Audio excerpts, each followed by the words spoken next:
Morning.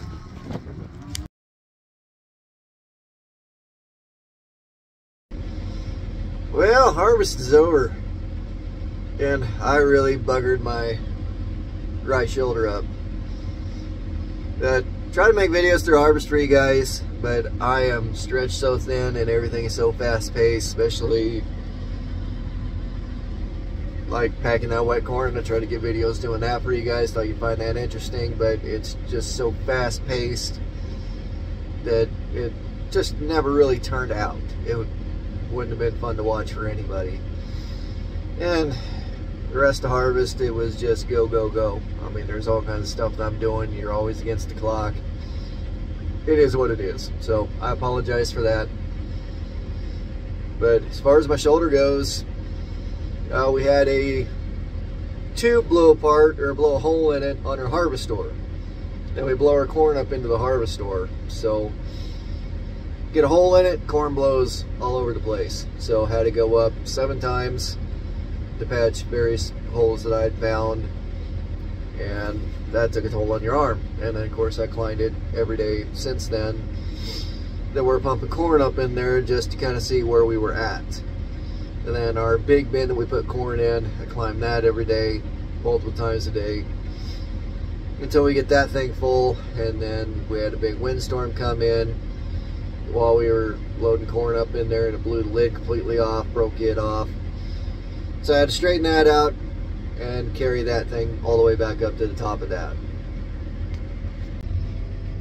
Now, after we did that whole deal, we also had our pellet bin.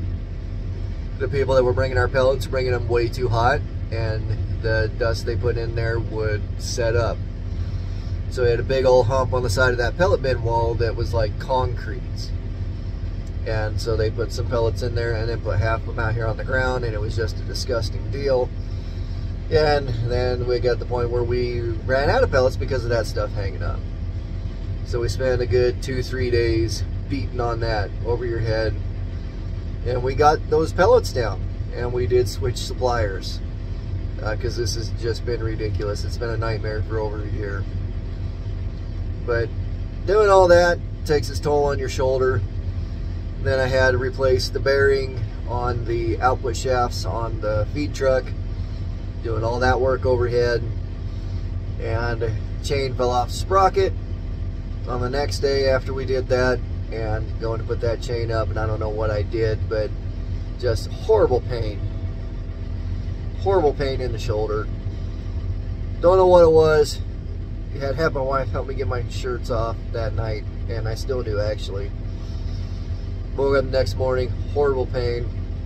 Took pain pills. She got me into the doctor, and the doctor was saying that pretty sure it's a tear, and they're gonna start me off with pain pills, anti-inflammatories, and try to get the swelling down. And if after 5 days it doesn't feel a lot better, then you can proceed from there. Look at the MRI and figure out if a shot's a viable option, or if they're gonna have to do surgery, or what they're gonna do. So we'll hope for the best. As right now, pain pills, they make it bearable. And when they wear off, you sure know it. In the morning, you really know it. But, oh well. But you guys can see, it is raining. The temperature is like 45, 50 degrees, so it ain't bad. But it is raining, and I don't like being wet. And a lot of feeding to do today. I got 3 rations that I got to feed twice, and then I got to go run a load of hay with,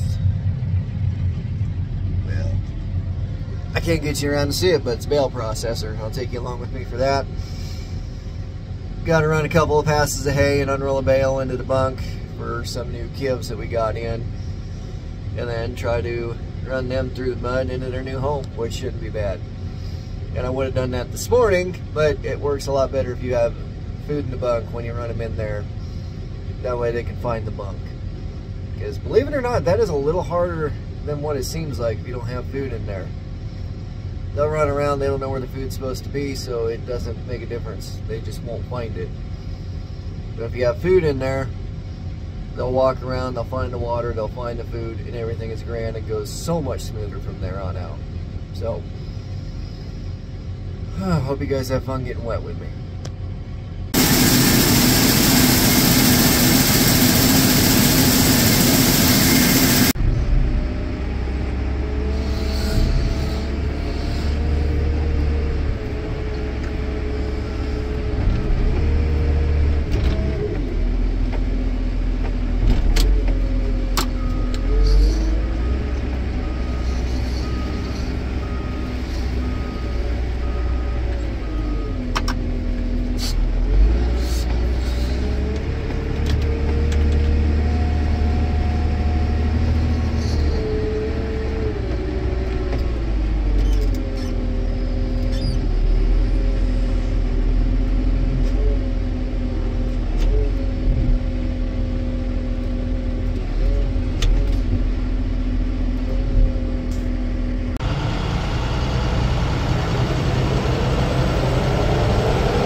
Just like that.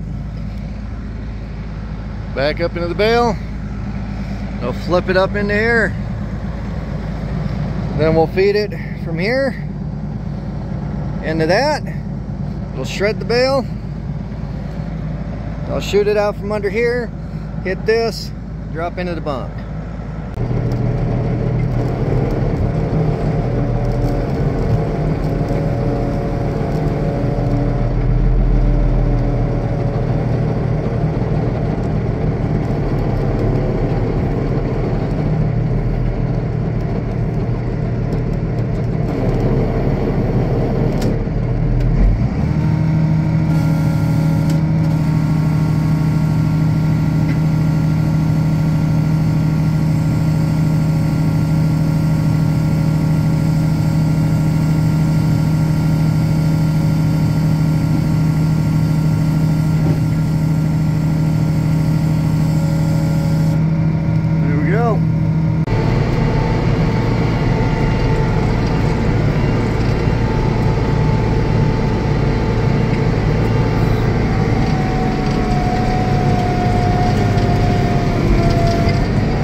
Well, that went pretty well. It's pretty simple. Back up to the bale, flip it in there, and then go. You gotta get really close to that bunk to get the hay in there. And where I'm from, when we feed cows with one of those, we just unroll it on the ground.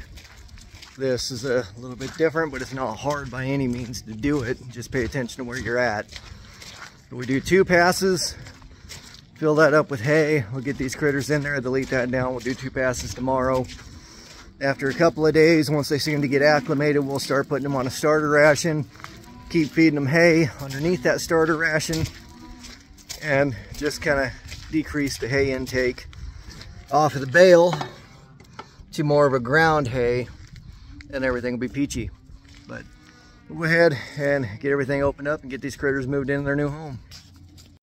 And in case you want to know, That big blue thing there is what I had to climb 7 times that one day. And then a couple of times every other day after that until we got done with harvest. These cattle here were the last batch of calves that we had. Turned out really well. We did have a bloat last week. We got treated. He's doing well. But we're going to climb over the feed bunk here. And we'll walk through pen 3, which is where these calves are going. It's the only pen we got available. We'll open the gate down here. I'm gonna go open the gate and the holding pen up. And we'll bring him down.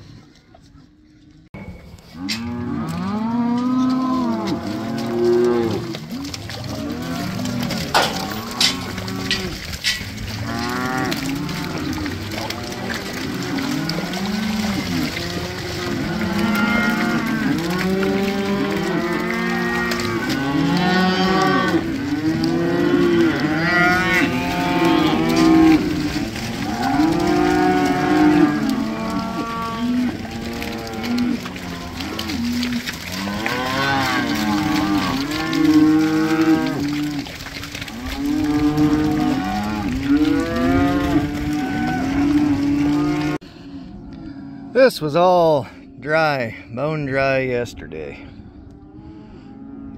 Joyful, joyful, joyful. Yeah, look at them. Out exploring all the corners of the new pens. They all found the feed bunk like they're supposed to. They found their water. Good cattle.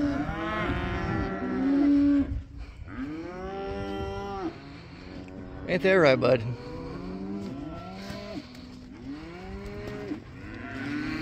Ain't that right, Cooper? Hungry boys.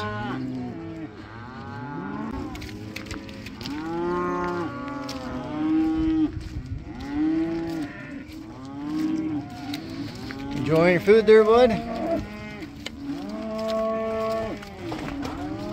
Good boys. And you can see, here's the bale, unrolled hay. There's the mixed ration. This is a starter ration using ground up hay, dry corn, wet corn, silage, all that good stuff. But they enjoy it. And these old boys are enjoying their hay. So, you can see a couple of things. Number one, don't have to make any noise or any gestures whatsoever to get them to do what you want when they come in like that. So, like I said in my other videos, I find that they work a whole lot better when you do it like that. Stay gentle. Don't make any more noise than you need to. So, they did great. Ran right to where they needed to go. Found the bunk right away. Works out perfect. But, my shoulder is killing me. So, I'm going to cut this off here and I'm going to head home and check on these critters in the morning. So, hope you guys enjoyed this video. I enjoy making them. And as always, I thank you guys for watching.